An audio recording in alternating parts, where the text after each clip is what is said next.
بسم اللہ الرحمن الرحیم۔ السلام علیکم۔ آج کی ہماری اس ویڈیو کا ٹاپک ہے خدا کے وجود کا ثبوت۔ زندگی اور کائنات کی سب سے اہم حقیقت اللہ تعالیٰ کا وجود ہے۔ اس کے ہونے یا نہ ہونے سے ہر چیز کا معنی بدل جاتے ہیں۔ اگر اللہ ہے تو زندگی اور کائنات کی ہر چیز بامعنی اور بامقصد ہے، اور اگر اللہ موجود نہیں تو پھر کائنات کی ہر چیز بے معنی اور بے مقصد ہے۔ لیکن اسلام میں اہمیت اللہ کے ہونے یا نہ ہونے کو حاصل نہیں بلکہ اللہ کی الوہیت کا حاصل ہے۔ اسی مقصد کے تحت یہ مضمون خدمت پیش ہے کہ یہ زمین، آسمان، سورج، چاند، ستارے، کہکشاں، یہ ندیاں، یہ پہاڑ، یہ رات اور یہ دن، بلکہ کائنات کا ہر ایک ذرہ اللہ کے وجود کی دلیل ہے۔ آب روز و کشتی۔ امام ابو حنیفہ رحمۃ اللہ کی خدمت میں کچھ منکرین خدا نے اس مسئلے پر بحث کرنا چاہی تو آپ نے نہایت حکیمانہ انداز میں ان کی تشفیع فرمائی۔ آپ نے فرمایا، مجھے ذرا چھوڑو، کیونکہ میں ایک بات میں فکر مند ہوں کہ جس کا مجھ سے امتحان لیا گیا ہے کہ دریا میں سامان بھری ہوئی ایک بوجھل کشتی ہے۔ اس میں طرح طرح کے تجارتی سامان ہیں۔ کوئی اس کشتی کی نگرانی نہیں کرتا اور نہ ہی اس کو کوئی چلانے والا ہے۔ اس کے باوجود کشتی اپنے آپ آتی جاتی اور چلتی پھرتی ہے۔ بڑی بڑی موجوں کو چیر پھاڑ کر کے نکل جاتی ہے۔ کسی ناخدا کے بغیر اپنے آپ چلتی پھرتی رہتی ہے۔ لوگوں نے کہا، یہ بات کوئی عقل والا نہیں کہے گا۔ تب امام صاحب نے فرمایا، افسوس ہے تمہاری عقلوں پر، تو یہ موجودات جن میں آسمان و زمین اور دوسری مستحکم اشیاء ہیں، کیا ان کا کوئی صانع نہیں ہے؟ یہ سن کر قوم لاجواب ہو گئی۔ حق تعالیٰ کی طرف رجوع کیا اور امام صاحب کے ہاتھوں اسلام قبول کر لیا۔ زبانوں کا مختلف ہونا۔ امام مالک سے خلیفہ ہارون رشید نے پوچھا کہ اللہ کے وجود پر کیا دلائل ہیں؟ آپ نے فرمایا، زبانوں کا مختلف ہونا، نغموں کا الگ ہونا، آوازوں کا جدا ہونا ثابت کرتا ہے کہ اللہ ہے۔ امام شافعی سے کسی نے وجود باری تعالیٰ پر دلیل مانگی تو انہوں نے کہا، توت کے پتوں کو دیکھا ہے؟ اس کا ایک مزہ تو چکھو۔ اس کا ایک ہی مزہ ہے۔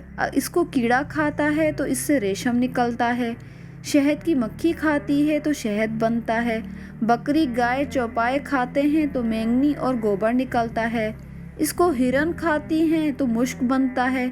حالانکہ چیز ایک ہی ہے۔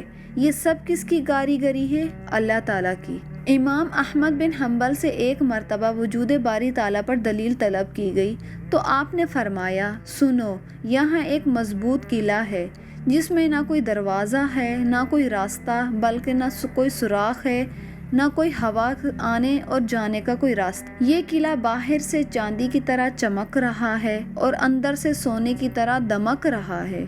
یہ قلعہ ہر طرف سے بند ہے، ہوا تک کا اس میں گزر نہیں۔ اچانک اس قلعے کی ایک دیوار گھرتی ہے، نہایت خوبصورت پیاری بولی والا چلتا ہوا باہر نکل آتا ہے۔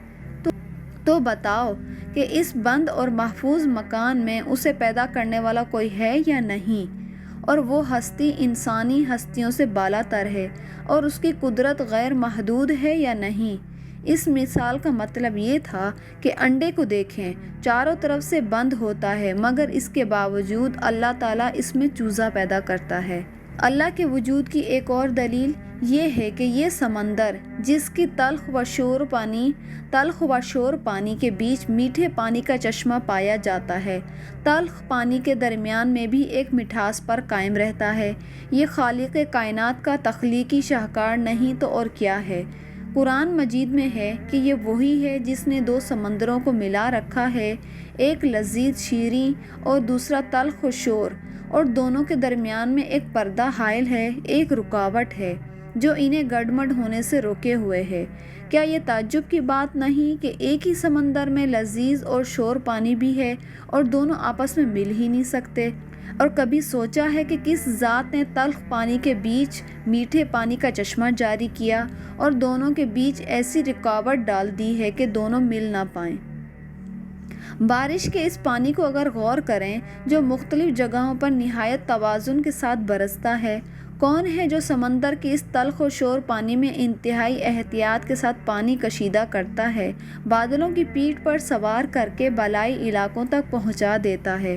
فرمانے باری تعالیٰ ہے، اچھا یہ بتاؤ، جس پانی کو تم پیتے ہو کیا تم نے اسے بادلوں سے اتارا ہے؟ اگر ہم چاہیں تو اس میٹھے پانی کو کھارا بنا دیں، پھر تم ہماری شکر گزاری کیوں نہیں کرتے؟ یہ چاند اور ہماری زمین کا سب سے قریب ترین سیارہ ہے، کیونکہ اس کا فاصلہ ہماری زمین سے صرف 2,40,000 میل ہے۔ سائنسدانوں کا کہنا ہے کہ یہ سورج ہماری زمین سے 9,30,00,000 میل کی بلندی پر ہے۔ وہاں تک خلائی راکٹ سے سفر کریں تو مستقل پرواز میں 7 سال کی مدت درکار ہوگی۔ سائنسدانوں کا یہ بھی بیان ہے کہ سورج کا حجم اتنا زیادہ ہے کہ اگر وہ کھوکھلا ہوتا ہے تو اس میں موجودہ زمین جیسی 13 لاکھ زمینیں سما جائیں۔ ذرا سوچیں کہ سورج کا حجم دیکھیں کہ اگر وہ کھوکھلا ہوتا ہے تو اس میں موجودہ زمین جیسی 13 لاکھ زمینیں سما سکتی ہیں۔ دنیا کا قاعدہ ہے کہ سانے اپنی صنعت سے پہچانا جاتا ہے۔ اب آپ خود ہی فیصلہ کریں کہ ایسی بھاری بھرکم چیز خلا میں کس کے کنٹرول میں ہے، اور آخر کس نے سورج کو زمین سے 9,13,00,000 کی بلندی پر پہنچایا؟ کس کی قدرت سے سورج خلا میں معلق ہے؟ اللہ تعالیٰ نے سورہ حج میں اس کا جواب دیا ہے کہ اللہ تعالیٰ سماوی کائنات کو روکے ہوئے ہے، اپنے کنٹرول میں لیے ہوئے ہے کہ وہ زمین پر ہرگز نہ جائیں، مگر جب اس کی اجازت ہو جائے گی تو زمین و آسمان باہم ٹکرا جائیں گے۔ بے شک اللہ تعالیٰ اپنے اس کنٹرول کے ذریعے لوگوں پر رحمت و شفقت فرما رہا ہے۔ کہ خدا کے وجود کے ثبوت کی ایک دلیل یہ بھی ہے کہ کسی ماں سے پوچھئے کہ جس کے پیٹ میں بچہ ہے، اور کیا اس کی غذا اور زندگی کی نشوونما کا انتظام خود وہی کر رہی ہے یا کوئی اور ذات کی کاریگری ہے؟ پھر جب بچہ پیدا ہوتا ہے تو بچہ ہونے سے پہلے ماں کے پستانوں میں اس کی غذا پیدا کر دی جاتی ہے، ماں کے دل میں محبت اور رحمت ڈال دی جاتی ہے، جس نے اسے اپنے سینے سے لگایا اور اس کی تربیت شروع کر دی۔